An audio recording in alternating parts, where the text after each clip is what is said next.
এরকম আগেও মেরেছে, এরকম আগেও আমায় মেরেছে। তোর বর ঘুষ দিয়ে চাকরি পাইছে? ঘুষ দিয়ে চাকরি পাই কি না? আগের কথাটা ঘুষ দিয়ে চাকরি পায় না। ঘুষ দিয়ে চাকরি পাইছে, অনেকেই পায়, তো কি হয়েছে? কিছু হয় না তো? না, কিছু হয় না। তো এনার বর ঘুষ দিয়ে চাকরি পেয়েছে আর এটা কন্টিনিউ কেসও চলছে। এরপরে এনার বরের ফটোটা আমি অ্যাড করছি। এটা হচ্ছে এনার বর। পিএফ আছে। তো এরপরে তোমরা সব বিচার করবে। ঘুষ দিয়ে চাকরি এরকম আগেও মেরেছে, এরকম আগেও আমায় মেরেছে। বলছি দাদা, এই ধরনের মারপিটের মধ্যে মানে এই ধরনের সেই লেভেলের মারপিট তোমাকে ধরে কবজে নিচ্ছে, ক্যামেরা কে করে, মানে ভিডিও কে করে ভাই? বোকাচোদা পেয়েছো পাবলিককে নাকি? লেগেছে লেগেছে লেগেছে লেগেছে আগুন, রনের বাড়িতে আবার লেগেছে আগুন। ভাই দাদার কপালটাই খারাপ, একবার বউ লাত মেরে চলে গেছে, এখন ভাই বোনে ধরে এমন কেলানি কেলিয়েছে ভাই বোনে ধরে ওকে। साला ये दुख का खत्म नहीं होता बे। ভাই দাদার কপালটাই খারাপ, একবার বউ লাত মেরে চলে গেছে, এখন বোনে ভাই কি কেলানোটা না কেলিয়েছে ভাই, প্রচুর কেলিয়ে এনে দিয়েছে, পুরো মুখ পুরো দাগ দাগ করে দিয়েছে। পুরো কপাল দাদা তোমার। হেই কি খবর বন্ধু এবং বন্ধুনিগণ, welcome back our channel Das স্বপ্নের। তো আজকে আমাদের টপিক হচ্ছে রনের সংসারের আগুন, বাইরের ঝামেলা। কি সময় বলুন, আমাদের লোকজনের সংসার ঝামেলা লেগেছে, তাও ইউটিউবে দেখাচ্ছে, সেটা আমরা আলোচনা করছি। ঠিক বলেছো। তো কথা হচ্ছে, রন কয়দিন আগে তার ফেসবুকে একটা পোস্ট করেছে, তার বোনে ধরে তাকে কি কেলানো টানা কেলিয়েছে ভাই, পুরো মুখটুক দাগ দুগ করে দিয়েছে, ভীষণ কেলানো কেলিয়েছে। কারণটা কি, তার জামিবু আর কি নাকি তার জিজু নাকি সরকারি চাকরি পেয়েছে ঘুষ দিয়ে। তো এটা স্বাভাবিক কথা, পশ্চিমবঙ্গে আজকাল ঘুষ ছাড়া কি কিছু পাওয়া যায়? তো ওর দিদি বলছে পেয়েছে ভাই, কী হয়েছে, সরকারি চাকরি পেয়েছে তো টাকা দিয়েছে, এই তো স্বাভাবিক কথা, ঠিকই তো স্বাভাবিক কথা। অন্য লোকজন আমাকে কিছু টিএমসি মানুষের খিস্তি মারা কিছু নেই ভাই, ওরা বলছে, আমি কি বলবো আর কি, আমি তো বাইরে থাকি, আমি তো কলকাতায় থাকি না। তো কলকাতা মানুষজনের সরকারি চাকরি পায় টাকা দিয়ে। এই কথাটা বলার পরে ভাই কি কেলানোটা না কেলিয়েছে ভাই, পুরো মুখে একেবারে দাগ দাগ করে দিয়েছে, কেলিয়ে ভাই বোন মা বাবা সবাই মিলে কেলিয়ে বাইর করে দিয়েছে বাড়ি থেকে। তারপরে ভাই বটি দিয়ে কোবাতে গিয়েছিল।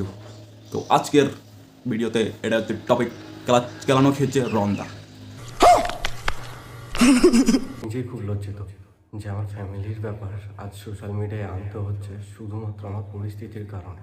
এটা আর এখন আর বলতে হবে না দাদা, আমাদের অভ্যাস হয়েছে প্রত্যেকবার তোমার ফ্যামিলি ম্যাটারে নাও সোশ্যাল মিডিয়াতে আপলোড করো ভিউজ কামানোর জন্য, একটা টাকা কামানোর জন্য আর কি। ভিউজ আসলে তো টাকা আসবে, ওটা নতুন কিছু না, বলতে হবে না আর। কারণ আমি এমন একটা পরিস্থিতিতে দাঁড়িয়ে আছি যেখানে আমার নিজের জীবনেরই কোনো গ্যারান্টি নেই।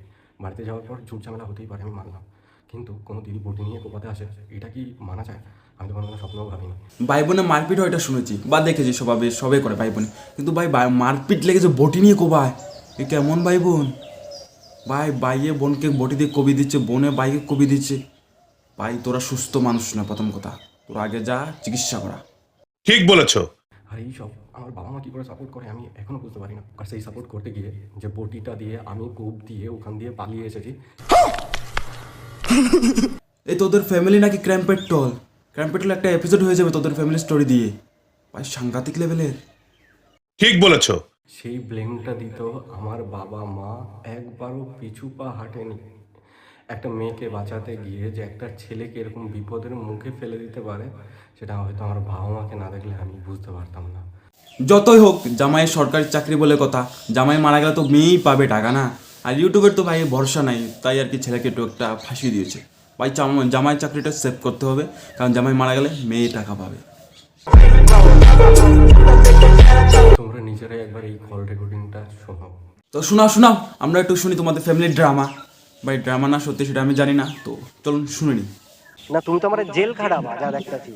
তো জেল খাটা বলে তোর কি করবো? তোর দিদির সঙ্গে না না, বটিটা দিয়ে আমি কোপ দিয়ে বেরোয় গেছি। হ্যাঁ তুই কোপাইছো। আমি কোপাইছি বেরোয় গেছি মানে হ্যাঁ আমি তোর জেল খাটাবো। হ্যাঁ? তোরে আমি জেল খাটাবো। তুই যদি নিজের ভাই বোন যদি বসে যদি তুই বিচার না করতে পারো, তুই আজ একটা অন্য বউরে ওই কলিকা কবে আনে, আজ তুই বাড়ি আসিস 5 মাস পর। ও না, আমি করছি বটিটা নিয়ে আমি দিদিরে কোপাইতে গেছিলাম। দিদিরে কোপাইতে, দিদি বটিটা আনছে, সেই বটি নিয়ে কি করতে আনছে? বটিটা কি করতে আনছে? ভাই এতকাল টক্সিক ফ্যামিলি দেখেছি বা শুনে আসছি অনেক কথায়, টক্সিক ফ্যামিলি, এটা ডাকাইত্যা ফ্যামিলি। ভাই রন্দা তোর আমি জানি না সত্যি কিনা, ভাই রন তোর কপালটাই ভাই খারাপ, একটু কপালটা একটু চাপড়ে আয়। ঠিক বলেছো